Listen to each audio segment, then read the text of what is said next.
What's going on, guys? Stevie from the Minimasters here, and today I'm going to show you how to replace your brake booster.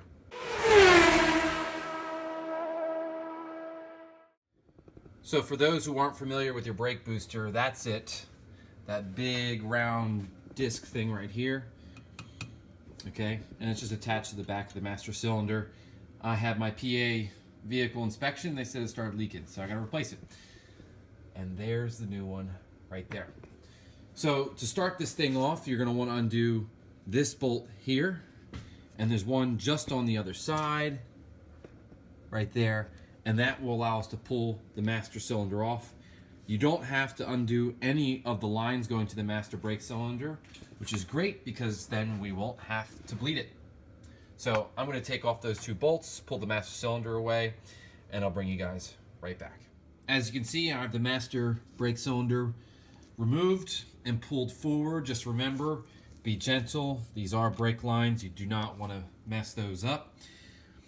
And you see there, I have a lot of corrosion on my brake booster here, especially these threads, which is understandable. It's original to the truck, but that corrosion meant I had a hard time actually getting this off. So I actually took a pry bar and actually pried in between the face here, and I actually even had to hit it with a rubber mallet to pull it forward, actually, break the corrosion. Once it was forward, I just had to clean up the mating face here, and that's it.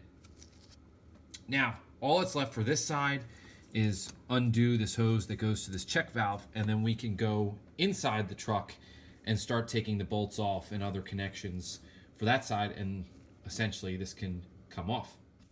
All right, so we're under here, and as you can see straight ahead, those 4 bolts are what hold the brake booster to the firewall.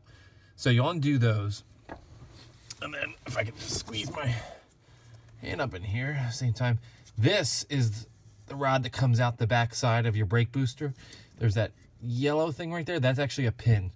That pin, if you pull that out, then you can take out like this larger pin that actually connects your brake pedal.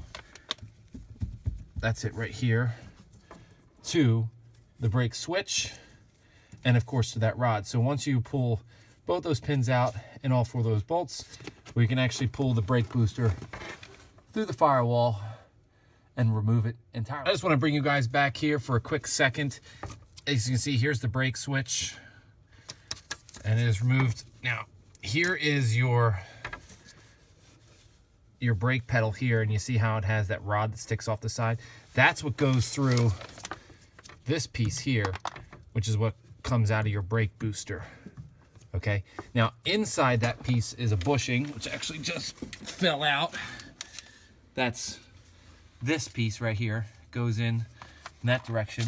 On the very outside is this other bushing, and then of course here's this pin here.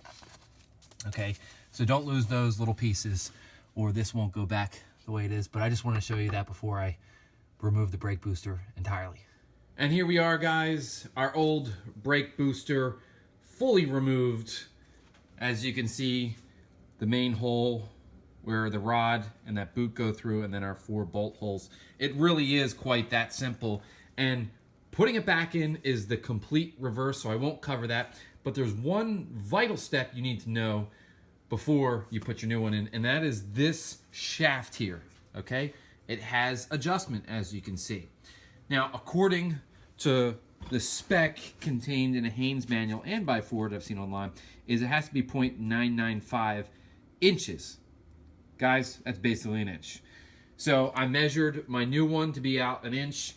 I also measured the old one to be about the same, and I also made them pretty much identical. If you don't have the spec and you're slightly not sure about, your source, and your brake boosts work fine, just match them up, okay? Mine work fine.